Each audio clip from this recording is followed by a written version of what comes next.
One thing that pretty much everyone agrees on is that Season 3 has a hell of a lot of companions.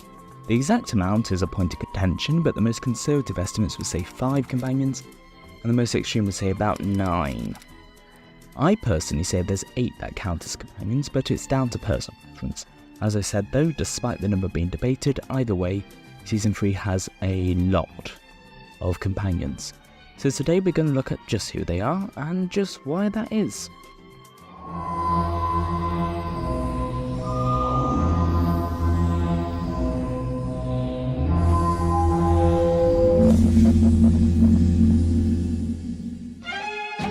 So what is a companion?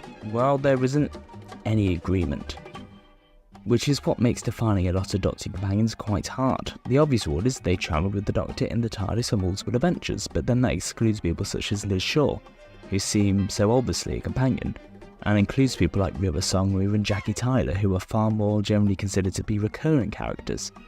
The way I count it is they must fulfill the companion role in a story for 4 episodes or more.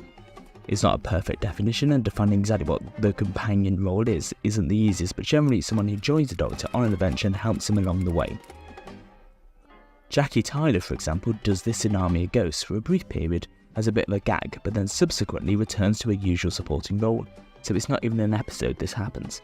Mickey Smith does do this for 3 episodes, but that's not 4, so I'm not going to count it. As I say, it's not perfect, but it's the best way to define it that I found. When it comes to Season 3, I therefore count the companions as Vicky, Stephen, Katerina, Brett, Sarah, Dodo, Ben and Polly.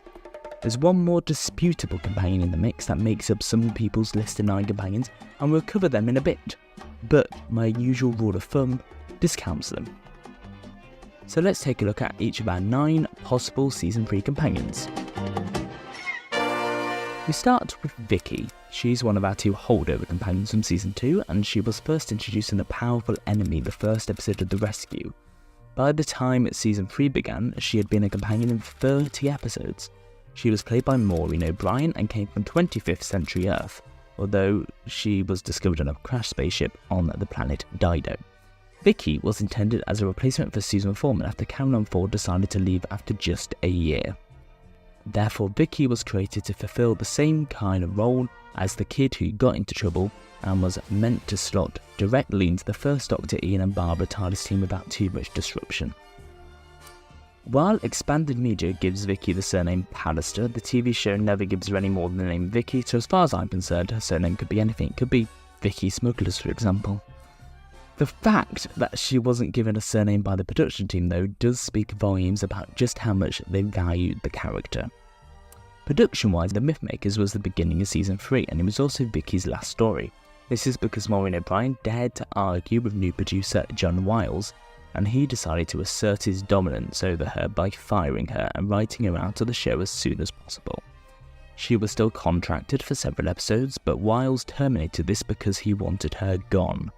This is an unfortunate footnote in Doctor Who history, and considering John Wiles produced the vast majority of Season 3, perhaps it's becoming clear why he got through so many companions. Our next companion is Stephen Taylor, the other holdover companion from Season 2. He's an astronaut from 23rd Century Earth, and the Doctor, Ian, Barbara and Vicky met him on Mechanus, where he was a prisoner. He stows away on the TARDIS following Ian and Barbara's departure and joins the Doctor and Vicky for the last serial, Season 2. At the start of Season 3, he'd been in 5 episodes, but only 4 in the role of a companion. Played by Peter Purvis, essentially he was this brand new young male lead for the show, and he'd end up featuring in all the Season 3 except the final serial, making him the definitive Season 3 companion. Stephen left pretty much a year after he joined the show when new producer Innes Lloyd came in. One of his first actions was axing the character of Stephen, who had really very much, especially in light of William Hartnell's worsening health, been the lead on the show for much of the past year, and this was to make room for Lloyd's own original companions, who we'll talk about a bit later. Next up is Vicky's replacement, coming in during her final episode, Katerina, played by Adrienne Hill. Katerina has one of the most interesting stories of any companion. She was envisioned as this brand new companion that would travel with the Doctor and Stephen for the foreseeable future. But due to a very small time frame they had to include her, she gets shoehorned into the very last episode of The Mythmakers with very little fanfare and just joins the TARDIS crew.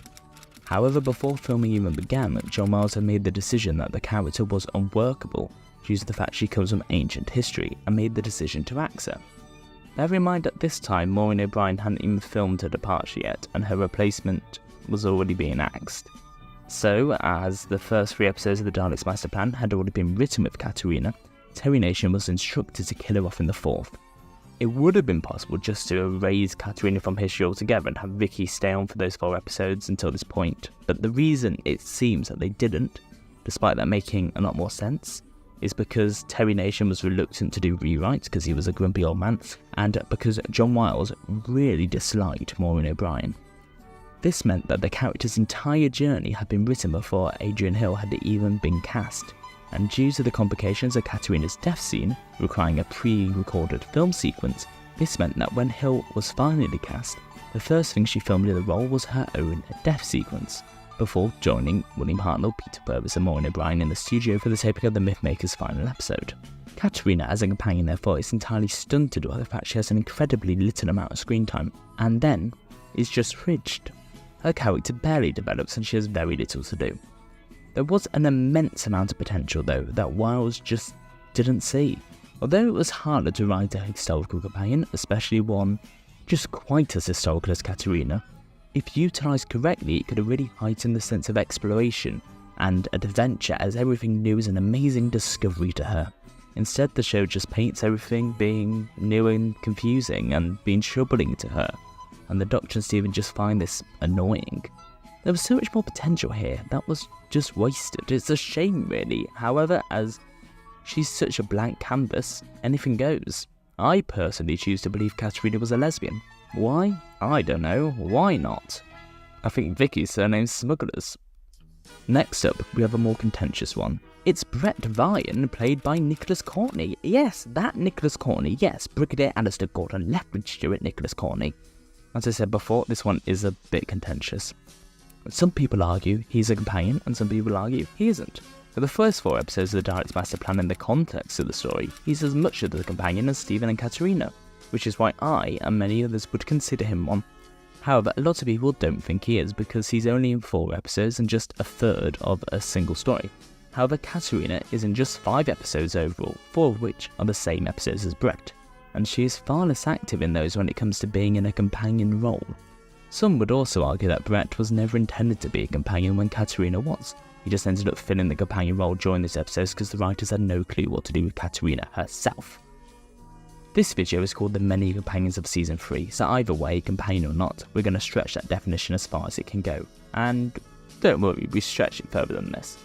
So, as for Brett as a character, he's a Space Security Service agent from the 41st century who's been investigating the disappearance of his colleague Mark Corey on Kemble before the Doctor, Steven and Katerina run into him and they discover a conspiracy involving the Guardian of the Solar System, Mavic Chen, and the Daleks.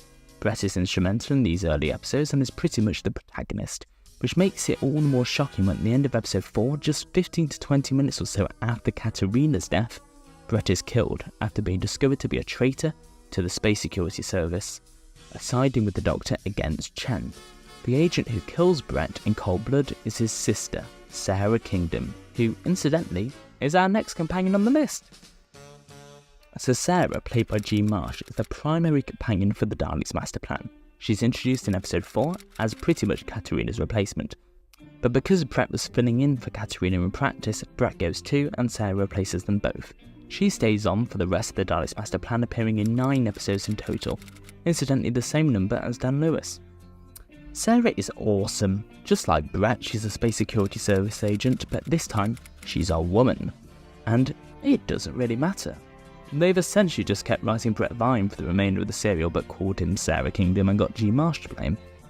As described before, the character comes in killing off Brett as a villain before the Doctor and Steven make clear to her she's on the side of the baddies, and she switches sides before getting quite sad about the realisation she just killed her brother for no damn reason. There's so much depth here and it's brilliant, but is this just because she was only in a single story and wasn't handed around different creatives every week? Most companions start off very strong and then limp on for the rest of their tenure devoid of any personality. Sarah manages to maintain everything that's awesome about her till her exit, but this might just be because her run is so very brief. And then we have to talk about that exit. Katerina and Brett left the show because they died, and for the third time in the same story, and for the final time for another 16 years, this happens again. Sarah dies quite horrifically in episode 12 of The Destruction of Time. She is aged to death by the Dalek Time Destructor, and with its effects taking a toll on the Doctor too, she's left on the sands to wither and die. And like Katerina, it's barely heroic. It's just horrific. The reason that Jean Marsh left then was because Sarah was only considered to be a short-term companion to complete the serial, following the decision to scrap Katerina with her death again always being planned. That wording, short-term companion, is directly from the original paperwork by John Wiles and Donald Tosh, so she was absolutely intended as a companion beyond doubt, just there for the short term only. Jean Marsh would never have committed to a full 40-episode run. Doctor Who either, but the fact her character was conceived only for 9 weeks meant that an actress of her calibre could be cast in the role. However, there was more to the Sarah Kingdom story. Terry Nation, through the back end of the 60s, was continually trying to get a Dalek TV series off the ground in America, and the main character of the series was going to be Sarah Kingdom, played by Jean Marsh, as Nation was incredibly impressed with how good she was in the Dalek's master plan, despite the fact the character died, which would have likely just been ignored. However, the series was never produced in the end due to issues around securing the budget in time, and Sarah was destined to die on the sandy plains of Kemble forever. On to the next story, the massacre of St. Bartholomew's Eve. Now, this is a very, very disputed one. It's so disputed that I agree with the disputees and I wouldn't count it myself. However, it's worth talking about that it is very significant. That is the character of Anne Shapley, the companion who never was, well, the first in a longer line. Following the Dalek's master plan, the Doctor and Stephen are left travelling alone, so naturally the very next story needed to introduce a woman. John Wiles and Donald Tosh decided that since the following story is going to be set in 16th century France, it would make sense for the next companion to be from there. Played by Annette Robertson, Anne was a simple servant girl that was semi-prominent in the story and got fairly but not completely involved in the plot. She wasn't in really a companion role. But as one of the few female characters here, she was the natural choice for the next companion. It was decided that Anne would join the Doctor and Stephen at the end of the story, and the writers of the next few series were instructed to begin writing Anne into their scripts. And then, John Wiles pretty much got what I can only describe as PTSD flashbacks. In an instance it hit him, fairly late in the day, that they already tried a historical companion with Katerina, and that didn't work. Despite the fact Katerina is from ancient history and Anne was just from a few hundred years ago, Wiles decisively scrapped Anne as a companion. His solution was to change the ending of the story, so Stephen believed Anne had been killed in the aforementioned massacre and the Doctor could have saved her. Think the fires of Pompeii. The Doctor and Stephen have a big argument and Stephen decides to leave her because he got so attached to Anne. They land in the 1960s and Stephen leaves, only for Dodo Chaplet, a descendant of Anne, to burst into the TARDIS and join them. This proves to the Doctor and Stephen that Anne must have survived because her descendant Dodo is here, despite the fact she's got the same surname and Anne is a woman, so she must have... If this sounds familiar, it's pretty much the same deal that happened with Clara Oswin Oswald in Series 7. She was created as a Victorian companion, meant to last the season, but despite most of the future scripts already being written for her, Stephen Moffat backed out at the very last second and changed it so the episode ends with a cut to the future and a modern version of that companion existing. The only difference here is the actors are different. Anne is played by Annette Robertson, and Dodo is played by Jackie Lane. So on to Dodo then. As I said, Dodo Chaplet was introduced initially just bursting into the TARDIS and joining the Doctor and Stephen. She was also introduced with a thick Mancunian accent. Lots of planets have a north. And she instantly seems to take the Doctor, Stephen and the TARDIS very much for granted. She wasn't fazed because all she wanted was an adventure and fun. She's a teenager from 1966 and my headcanon is that perhaps she's taken something. It's hard to believe anyone would be that blasé about it otherwise. By her first full story, The Ark, Dodo, while still using modern words and phrases which infuriate the Doctor, now speaks in received pronunciation, well, 75% of the time.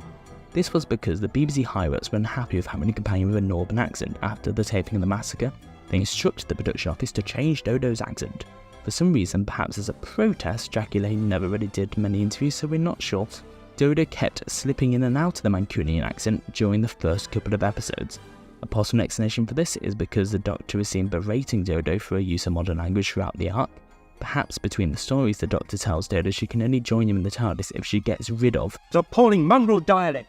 or something. So, Dodo puts on an RP accent for him. It's very silly, I know, but perhaps the Doctor just slipped into his twice upon a time persona during this time period. Dodo's best stuff is in the massacre though. Jacqueline is full of enthusiasm, having a Northern companion feels really different and entertaining, like a breath of fresh air, and she just has an energy which feels so different to everything that came before. And then she just descends into the mould of a stock Doctor Who girl that is very unceremoniously written out of the programme. Dodo is a great example of great potential wasted. In truth, the world just wasn't ready for Dodo. She was ahead of her time.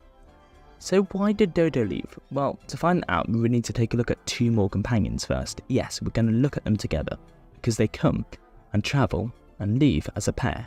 It's Ben and Polly, of course.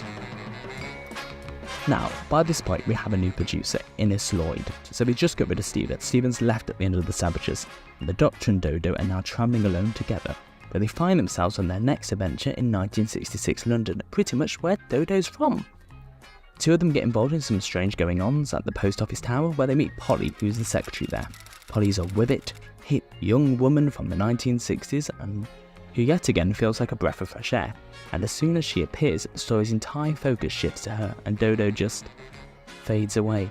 She later goes to a nightclub and meets a handsome sailor, Ben Jackson, there, and they flirt for a bit before he gets involved in the story too, and they basically just end up being companions. They're fresh, they're modern, they're fun, and the screen just can't get enough of them. Meanwhile, Dodo, well, she just vanishes.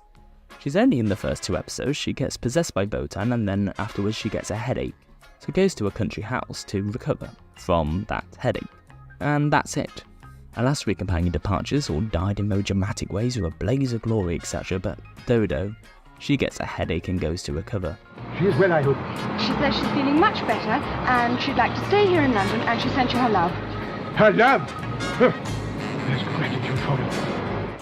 The Doctor moves on very quickly from Dodo, just like the audience does, because he's enamoured with Ben and Polly, because they're so much more bloody interesting.